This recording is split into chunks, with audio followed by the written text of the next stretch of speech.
Hey, this is Sky. Welcome to my YouTube channel. It's bright and early, daily discipline, mind, body, and soul. This is how we get through. Sunday, let's do our study group for warriors. I'm up early. I know I'm up before any of you, but I'm getting it done. I'll sleep when I'm dead. If you're new to the channel, this is how I get down every single Sunday. Basically, I study every single day. It's part of my program, the program I live, the Mind, Body, and Soul program. I live it every day. It's what helps me get through. It's what helps me conquer PTSD, addiction, depression, anxiety. And now I've turned around and helped others. This is a stage of personal growth, post-traumatic growth. I talk about this in the book that I wrote, The Art of Survival, Building Strength Through Suffering. Sometimes you get strong enough. Not everybody can do this. Some people can only manage their own triggers and just kind of survive the best that they can, and good for you. I can help you do that. But some people get strong enough, and they use the very thing that fucked them up as their strength to turn around and help others who might be in the same position. So that's what we're going to do. I have over 1,000 videos. I make them most every day. I'm trying to lace people up, turn weaklings into warriors. This is the study group for warriors. So let's just get into it. I got some new subscribers, so welcome to the channel. I got some statements here that I wrote down. Let's just go through them all. I don't know if I agree with all this stuff, so let's go through it. I write stuff down just to think about. I might think about it for a week and be interested in it for the first half of the week and then realize, nope, this stuff is bullshit. So you just never know. Here's a bit of advice. Become an expert in one thing. Now this is really some career advice, because I truly believe that everyone is an expert in one thing already. Every person has a hobby that they've studied, and I can ask you about your hobby and you may know all about it because you've studied it every day for the last 20, 30 years, whatever. For some people it's Japanese anime, for some people it's sports, but everybody's an expert in something. It might be stupid. I'm an expert in lots of stupid stuff that's pointless. My brother looks at me and he's just like, why do you know this? And where do you think this is going to be useful? And I'll just be like, I don't know, but I know all about it. Become an expert in one thing. It's important to laser focus in an area, and you really never know where it's going to take you. I mean, like I said, you may follow a path and realize you have to turn around, but on that path you may meet people, you may get introduced to something that you never would have been introduced to, or people you never may have met that could be great connections if you hadn't have followed it. But become an expert in one thing. Let's go to the next one. Now this one is hard for me because I go both ways on this. This is a double-edged sword. This was a statement by Rabbi Friedman. I'm not sure if you know who he is. I forget his first name. Starts with an M. He's very famous. He's all over YouTube. He has lots of videos. He's written many, many books. And of course, like most rabbis, he's got that long beard look with the black suit. They all kind of have the same fashion. But he was talking about how men ruin their own family lives, married men, family men, through being too focused on career and not enough on family, and how money can really be a killer. If you're so focused and hungry with earning, you may miss out on raising your kids. You may miss out on birthdays, on important events, on your daughter's prom, or your son's graduation. You may be so busy that your kids are scared to even call you because, oh, daddy's busy, don't bother him. And every time you answer the phone, you're like, ugh, guys, I'm busy. Maybe you're in the military, and I love my military guys. I have a lot of respect for them, and I do a lot of business with military people, and not only just with coaching and mentoring, but with my motorcycle shop. Lots of military guys are bikers. But some of you, not all, some of you get deployed too much. I knew a guy in the Navy who was on a sub. He's deployed all the time, all the time. He'd bounce from sub to sub to sub, not go home for 6 months. You got to be able to go home. You have to have a family. That's more important. When you die, All that matters is the interactions that you've had with your family, not the money that you've left. You're going to spend the money, and then what's left of your legacy. Build some memories with your kids. Let's go to the next one.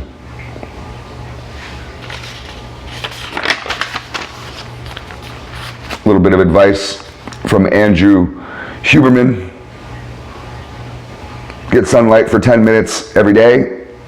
Ideally do it in the beginning of the day before you start your day. Now, if you live in a dreary, miserable place like in England or in Seattle, Washington, and you've never really seen the sun before, you only get to see it once a year for 10 minutes. You jump outside and catch its rays, and then it goes behind a cloud, and you go back inside and have your miserable life. I live in Florida, Sunshine State. We get sun.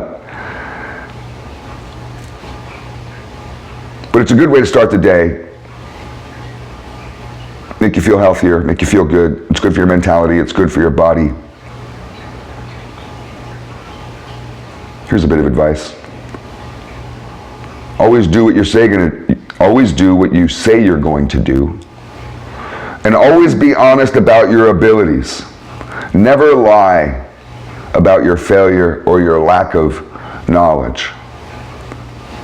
This is definitely true with business. I've owned a motorcycle shop for more than 20 years, and I am not going to blow smoke off my customer's ass about my abilities. Some shops do this, and they'll say, oh yeah, we can do that. And as soon as the customer leaves, these motherfuckers are pulling up YouTube, watching YouTube videos to learn how to do a project and charging you for it. And you're saying, what's wrong with that? That is unethical. You could do that. Why are you paying someone to do that? Go to some place that knows how to do it. Ask the motherfucker, have you done this job before? Maybe if it's a big job and it's expensive, you could even get a reference. Oh yeah, well who? You did it for Smokin' Joe? Well, maybe I'll go find Smokin' Joe and say, hey Joe, they rebuilt your engine, they bored out your cylinders, they do a good job or not? You might be thankful. Oh, thank God I talked to Joe before I gave him that fucking money. But be honest, and I send people out. I will. I'm not going to turn a customer away blindly. I will tell you, no, I can't do the job. I'll tell you honestly. You might be frustrated. What are you going to do? You're going to beat me up? I can't do it. If I can't do it, I can't do it. But I will send you someplace to do it, so have a network. It's important to be honest as a business. I respect an honest businessman. I respect a guy who can live within his limitations.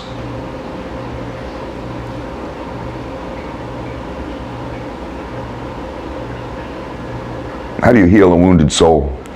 Well, you have to purify within. So we have to go through this 4-step process. I'm not going to dwell too long on it, but you can look into this stuff. I think I got this from Jordan Peterson. So first we start off, this is how to purify within. You're wounded, so how do you start a process of forgiveness? That's really what this is about, self-forgiveness. So you go through, the beginning stage is condemnation. You basically condemn yourself.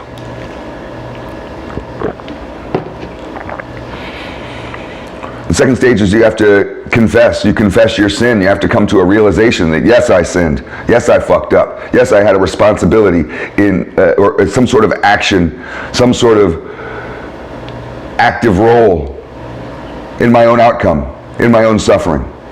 And you confess, yeah, I fucked up. I did that. You're going to be the little brat child who says, I didn't do it. I didn't do it. You're a little liar. Your parents know you did it. Confess. Admit it. Then we can move forward. We can't move forward until you admit it.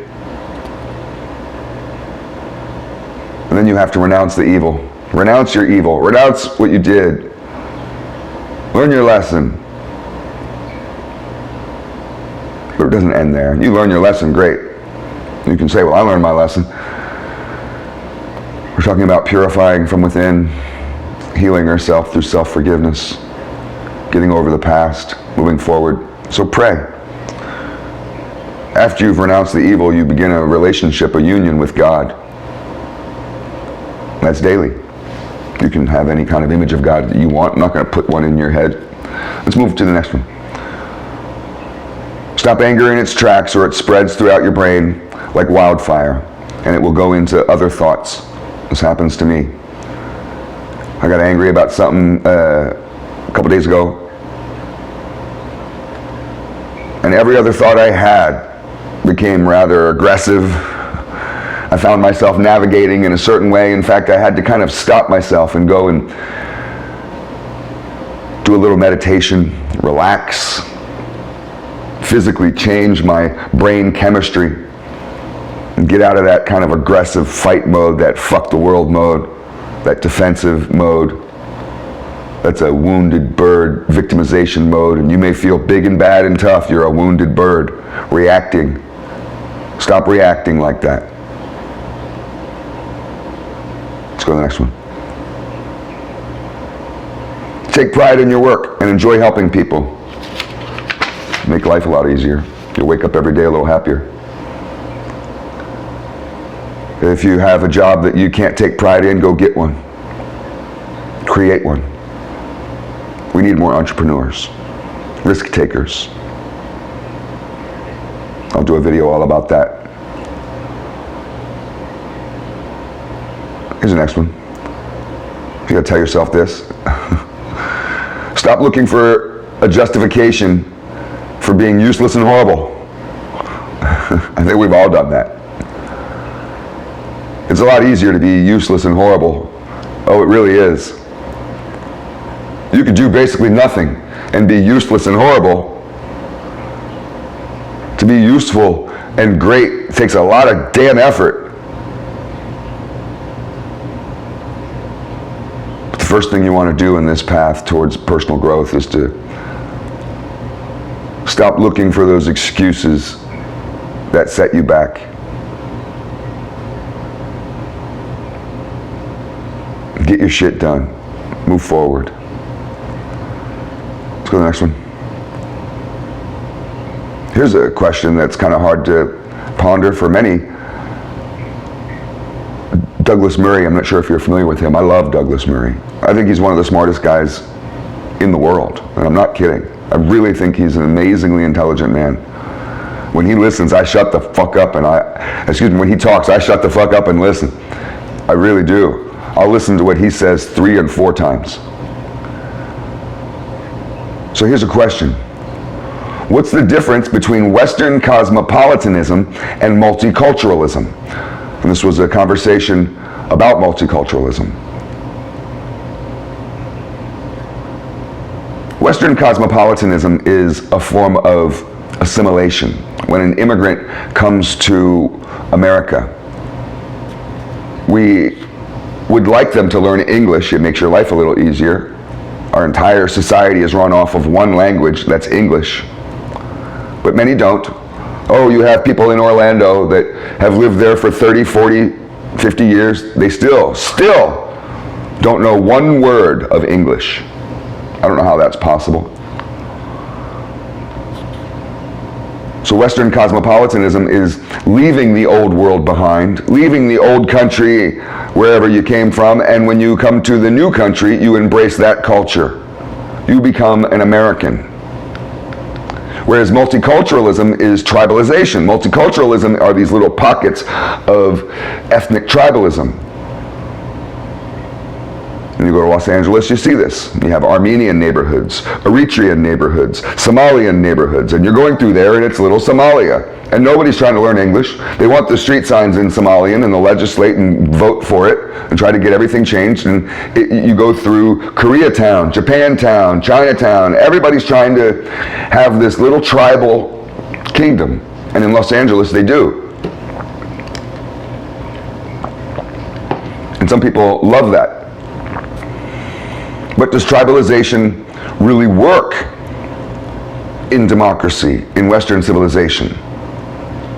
Wouldn't cosmopolitanism work better, where sure, you're aware of other cultures, you can celebrate other cultures and engage with other cultures, but we have our own culture called being an American.